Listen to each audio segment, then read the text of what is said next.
or through your trunk, through your passenger compartment and into your hood. You'll be part of the Pancake Driver Club. So, try to avoid cutting in front of trucks like that.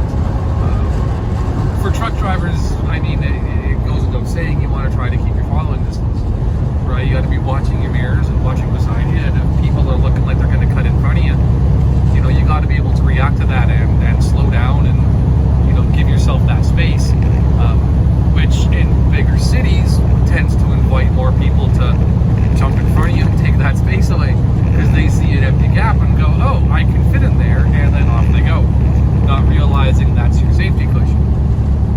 So when you're in a big city, it's kind of a catch-22 there is, you got to give yourself enough space to handle people stopping in front of you, but at the same time, if you leave too much space, people jump in and take that away.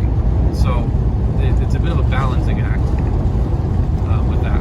The second thing, and I see more of this than I do of the first, is tailgating. And it's really common with people in the left lane going faster than the person in front of them. And for whatever reason, they want to go faster. You'll have people driving the speed limit 65, 70 miles an hour, or 100, 110 kilometers an hour if you're in Canada, and the guy behind him just, for whatever reason, he wants to go faster. So you'll get right up on the tailgate, right up on the ass of that guy in front of him, and just sit there. And now I don't know if that's hoping you're gonna make the other guy move or speed up or what, but I mean, that is so dangerous, right? Because again, if that guy ahead of you, if he taps his brakes, if he gets off the gas, he slows down, something happens in front of him, 2 or 3 cars down the line, you have no chance to stop for that. And I see this with semi-trucks too, where semi-trucks will get right up on the ass of somebody in that left lane and try to make them move over or slow down, like, I don't know. And that's just asking for something to happen. And from a trucker point of view, I mean, okay, the guy in front of you is going 65 miles an hour and you want to do 70. So that's 5 miles an hour difference, which translates to about maybe 5 minutes on an hour's drive, maybe a little less if you're going faster. So you got to balance that 5-6 minutes against what happens if you hit that guy in front of you, right? Best case scenario is you smash his car up, you dent your front end a little bit, and you end up on the side of the road dealing with exchanging information for the next half hour, 40 minutes. And then you got an insurance claim because you rear-ended the guy, so it's your fault. And, that's more money out of your pocket, not to mention the 40 minutes you're parked for. If it's a high-speed situation, and let's face it, it usually is, then it's usually a lot worse than a fender bender.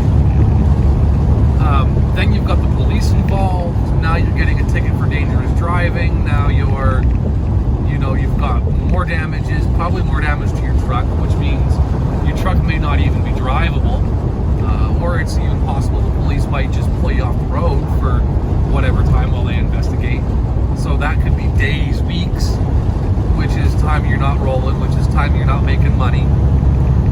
So by tailgating, you are quite literally risking thousands, tens of thousands of dollars off your paycheck to, make a guy move over so you can save 5 minutes? I mean, that just don't make sense. Most people driving slower than you, they have a mirror, they'll realize that you're going faster and they should probably move over. They'll move over, right? If they don't, you wait for it to clear and you pass them on the right. I don't advise doing that for another semi-truck, because passing on the right of a semi, that's a whole other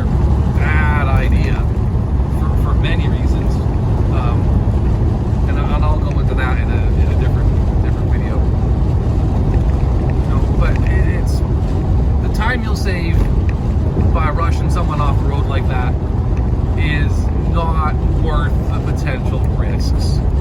Not to mention, I mean, people's lives are at stake in that case as well. You know, someone ends up dead under your wheels, and I mean that can be career-ending. Not only for the legal ramifications, but just the emotional ones as well, right? So not worth it. The other thing as well is the highway patrols and police on the highways. They're out there looking for people, and they're looking for speeders, and they're looking for dangerous drivers. And if you're tailgating somebody, they might see that as dangerous driving. They might try and nab you for that. I'm gonna look into that in more detail because I actually haven't seen that happen on the highway. I would imagine it could possibly be a thing, but I will look into that. But I mean, more importantly,